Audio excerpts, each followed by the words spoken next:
Ինչքանով կարևոր է Արարատի սիմվոլը, քան Հայաստանի անկախությունը եւ վտանգված անկախությունը, որ այսօր վտանգի մեջ ենք մենք տագավի։ Բայց ես ուզում եմ մի բան հասկանալ։ Եթե քեզ պարտադրում են հրաժարվել քո ինքնությունից, արդյոք սա անկախություն է։ Մեր բաբերը Ուրֆայի մեջ, պարոն Զուրաբյան, հրաժարած են իրենց քրիստոնեական ինքնութենեն, որ չմեռնի։ Օրինակ։ Հիմա մենք այդ ճանապարհով ենք գնում։ Հիմա ոչ։ Այսինքն Նիկոլ Փաշինյանը մեզ տանում է այդ ճանապարհով։ Ես ուղղակի փաստ դա հենց Հայաստանի էվթանազիայի, այսինքն հաճելի մահանալու գործընթացն է։ Դոկտոր Ջեք Գևորգյանի։ Այո։ Տանտարմահ։ Այո։ Հիմա եթե որոշել է Նիկոլ Փաշինյանը ստանձնել դոկտոր Գևորգյանի դերը Հայաստանի համար, դա մեզ համար ընդունելի բան չի։ Լուծումը որն է։ Դուք եթե ասենք իշխանավոր եք։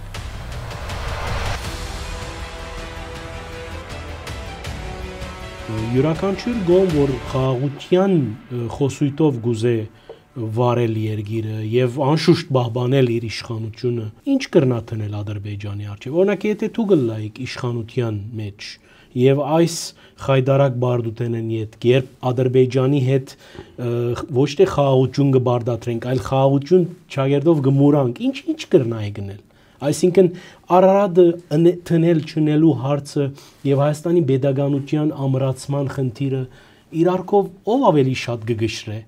Ինչքանով կարևոր է Արարատի սիմվոլը, քան Հայաստանի անկախությունը եւ վտանգված անկախությունը, որ այսօր վտանգի մեջ ենք մենք տագավի։ Բայց ես ուզում եմ մի բան հասկանալ։ Եթե ինքնություն քեզ պարտադրում են հրաժարվել քո ինքնությունից, արդյոք սա անկախություն է։ Մեր բաբերը Ուրֆայի մեջ, պարոն Զուրաբյան, հրաժարած են իրենց քրիստոնեական ինքնութենեն, որ չմեռնին։ Օրինակ։ Հիմա մենք այդ ճանապարհով ենք գնում։ Հիմա ոչ։ Այսինքն Նիկոլ Փաշինյանը մեզ տանում է այդ ճանապարհով։ Ես ուղղակի փաստ դա հենց Հայաստանի էվթանազիայի, այսինքն հաճելի մահանալու գործընթացն է։ Դոկտոր Ջեք Գևորգյանի։ Այո։ Տանտարմահ։ Այո։ Հիմա եթե որոշել է Նիկոլ Փաշինյանը ստանձնել դոկտոր Գևորգյանի դերը Հայաստանի համար,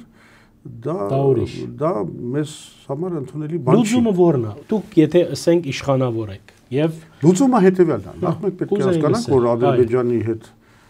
դուք էլ գիտեք, որ 91 թվականից սկսած մենք միշտ հետևողականորեն քարոզել ենք հաշտությունը Ադրբեջանի, Թուրքիայի հետ, մենք ասել ենք, որ պետք է գնալ հաշտության ուժի դիրքերից, երբ որ քո դիրքերը հնարավորինս հզոր են եւ ցավոք սրտի այս մեր քաղաքականությունը հասարակության կողմից, ընդդիմության կողմից, Լեռնային Ղարաբաղի Հանրապետության ղեկավարության կողմից չընկալվեց։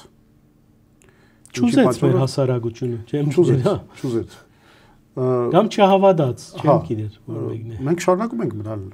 նույն թեզերով, այսինքն մենք էլ ենք համարում, որ մեր անվտանգության գլխավոր երաշխիքը պետք է լինի կարգավորումը մեր հարաբերությունների, մեր բոլոր հարևանների հետ, այդ թվում Թուրքիայի եւ Ադրբեջանի։ Բայց եկեք հասկանանք, եթե այն խաղաղությունը, որ մեզ առաջարկում են, ընդ որում ասեմ,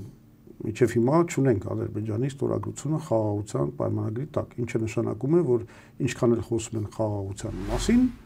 դեռ պարզ չի այդ խաղաղությունը ինչ զիջումների գնով պետք է ձեռք բերվի։ Հա։ Հիմա մենք տեսնում ենք, եթե մեր դիրքորոշումը հետևելն է, հաշտություն այո, բայց այդ հաշտությունը ձեռք բերելու համար անպայման չի վճարել մեր Հայաստանի էվթանազիայով եւ ինքնության ոչնչացումով։ Ավելին, նման խաղաղություն երևի իմաստել չունի։ Իմաստուն, հա, իհարկե, ասենք դաժանաբար տառապող հիվանդի համար միգուցե էվթանազիան ընդունելի փրկություն է, բայց մենք պետք է խոսենք փրկության մասին, մենք այդ փրկությունը մենք համարում ենք, որ Հայաստանը կարող է փրկվել ոչ թե հաճելի մահով, այլ կարող է փրկվել կայանալով որպես հայ ազգի պետություն։ Մենք սրան հավատում ենք։ Մենք գիտենք, որ դա հնարավոր է անել։ Բայց դրա համար պետք է հզորացնել երկիրը, դրա համար պետք է վերականգնել որոշակի կոալիցիաներ արտաքին հարաբերություններում եւ դրա համար մենք առաջարկում ենք մեր ծրագիրը խաղաղության, որն է Զանգեզուրի միջանցքը փոխարինել Զանգեզուրի հանգույցով։ Ինչն է դրա գաղափարը։ Դրա մեխը Հայաստանը Իրանին կապող երկաթուղու կառուցումն է։ որի ամբողջ հիմնավորումը մենք ունենք, որը այն ժամանակվա գնահատականներով 2016 թվականի գնահատականներով կարժենա մոտ 3.2 միլիարդ դոլար, դա գնահատված է չինացիների կողմից եւ այսին homework մը գա այդ ուղղությամբ մարդիկ ամեն ինչ պատրաստ է թունելների հաշվարկը բաների կամուրջների հաշվարկը ամբողջ փաթեթը մանրամասն փաթեթը ստեղծված է եւ այդ ամբողջ փաստաթղթավորումը կա մեր ձեռքում ինչու ընդդիմությունը չորթեքրեր այս խոսույթը օրինակ վերջերս նախագահ Քոչարյանը խոսեցավ ոչ թե այս մասին խոսեցավ այլ ընդունեց այս միջանցքի ասենք ճագերդով կարևորությունը միայն արարգեց որ կարճ է պետք է երկարացնել եւ Հայաստանի ասենք հատվածը Իրանի հետ ավելի հանգիստ լինի դե եթե ինչ վերաբերում է Քոչարյանին ու Սերժ Սարգսյանին իրենց դժվար է դա անել ինչու որովհետեւ հարցը ցակում բայց ինչու չէի կարել մինչև հիմա հա ասենք Քոչարյանի ժամանակ ընդհանրապես այդպես պլանավորում չի եղել բայց Իրանի հանդեպ ինչ որ դրական բաներ ա ուղարկում ճիշտ է բարոն Քոչարյանը չէ բնական է եւ պետք է ուղարկվի հարցը դա չի բոլորն էլ պիտի Իրանին հետ ինչ որ համագործակցության տարբերակներ փնտրել որովհետեւ Իրանի հետ մեր տնտեսական համագործակցությունը դա եւ նկատի ունեմ առաջին հերթին կոմունիկացիաները դա մեր գոյության հարցն է որովհետեւ մենք պետք է եկեք մի բան շատ հստակ հասկանանք եթե իրագործվում է այս տրիպի էս ասենք իրագործվում է չնայած այդտեղ էլ կան ստորգետնյա հա քարեր մենք հասկանում ենք որ ինչ է որտեղ մենք հասկանում ենք որ աշխարհակահական լարվածություն կա այստեղ այս իրականում ոչ թե բանը Ադրբեջան-Հայաստան հաշտություն է, այլ սա սենց ասեմ բրիտանա իսրայելական ադրբեջանա-թուրքական պրոյեկտ է մենք եկեք չմոռանանք ոնց ծնվեց այս պրոյեկտը այս պրոյեկտը ծնվեց Վիտկով Ալիև Բիբի Նետանյահու բանակցություններից չէ բանակցություններ ամեն անգամ երբ որ Վիտկովը եկել է Պուտինի հետ հանդիպել է Մոսկվայում մյուս օրը թռել է Բաքու որից հետո այդ Թրամփի շրջապատը Վիտկովը Կուշները եւ այլն բոլորը խոսել են մեկնել են Թել Ավիվ հա իսկ բացի դրանից էդ էլ չգիտես ինչի բաց են թողել ինչ լուրջ կոնտակտներ են եղել Ալիևի եւ Բիբի Նետանյահուի միջև ասենք իր օգնական Հաջիևին Բիբի Նետանյահուն ընդունում էր բարձրագույն պատվով եւ հետո քննարկում էր ինչ են քննարկում են սա են քննարկում սա ասել ուզեք այս բոլորը ուղղված են Իրանի դեմ այս բոլորը ուղղված է Իրանի դեմ եւ Իրանը անհանգիստ եւ Իրանը անհանգիստ է եւ սա ստեղծում է աշխարհակահաղական ռիսկեր որովհետեւ միգուցե այսօր Իրանը մի քիչ ներվիճակի մեջ է թույլ չէ բայց ասպես Իրան կզսպի բայց ակնհայտ է որ ինքը չի ցանկանա սա հանդուրժել այսինքն սրա դեմ գնալու է աշխատանք եւ ոչ միայն Իրանը Ռուսաստանը իսկ ով ասեց որ Հնդկաստանը ու Չինաստանը շատ գոհեն այս կարգավորմամբ այսինքն մի ամբողջ ալտերնատիվ աշխարհակահաղական միավորման BRICS-ի շահերը արհամարված են այս պրոյեկտում ինչը ասում եմ ստեղծում է աշխարհական ռիսկեր պայթյունավտանգ իրավիճակ հետեւաբար մեր առաջարկը ինչ է մենք որ առաջարկում ենք այս բանը Հայաստանը Իրանին կապող երկաթուղու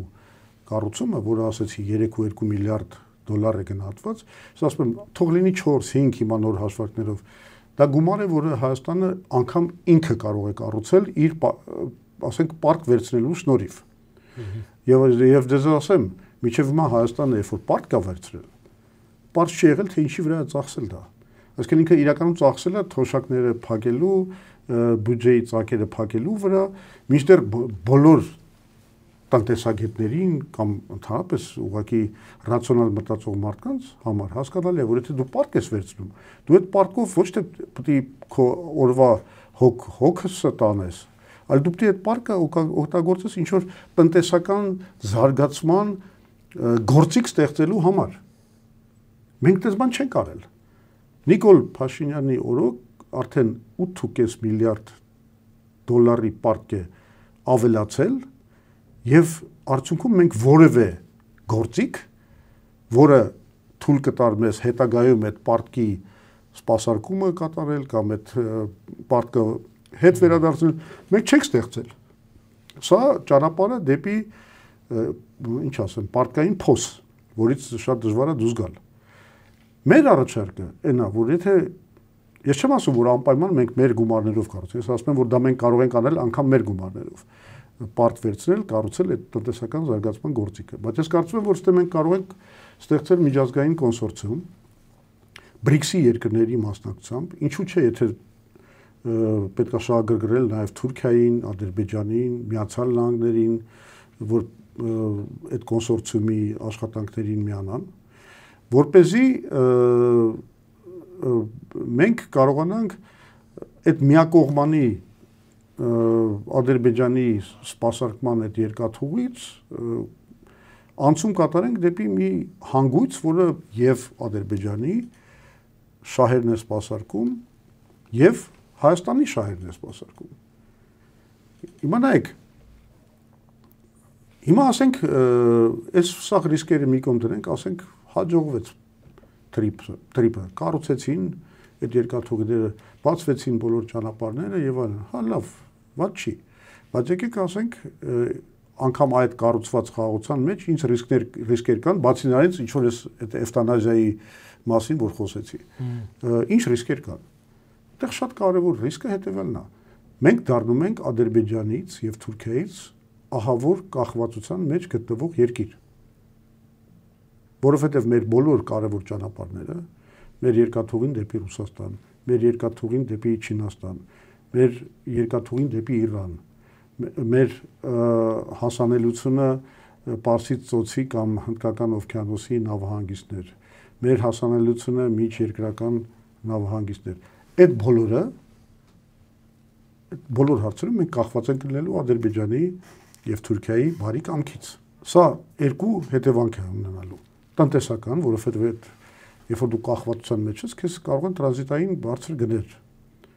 թելադրել։ Եվ երկրորդը, ասենք իրենք այնուամենայնիվ էժանացում են։ Ինչի հաշվին պետք է էժանացնեն։ Ինչ որ քաղաքական պահանջների կատարման հաշվին, չէ։ Սա նշանակում է, որ իրենք ինչպես հիմա թելադրում են անվտանգության սպառնալիքներով թելադրում են իրենց ուզած մոդելը կառավարման Հայաստանում եւ որոշումները Հայաստանում կշարունակեն այդ նույն բանը անել արդեն տնտեսական լծակներով։ Այսինքն մենք դառնալու ենք վասալային պետություն բացարձակապես կախված Ադրբեջանի քմաճույքից, Թուրքիայի, դե Թուրքիան ուղղակի այդ շել խառնվի այդ սաղ Ադրբեջանին կտա։ Հիմա մենք այն ինչ որ մենք ենք առաջարկում, հենց այս ապագա խաղաղության մեզ համար ընդունելի տարբերակն է։ Եթե մենք ստեղծում ենք այդ հանգույցը, այսինքն նաև երկաթուղին կապում ենք Իրանի հետ, առաջիկայում նաև այդ պետք է լրացվի, ասենք, ռուս-վրացական երկաթուղու կառուցման այդ ծրագրով, մենք դառնում ենք լրիվ ուրիշ տիպի երկիր։ Մենք դառնում ենք երկիր, որը արդեն ազատ է իր տնտեսական ուղիների,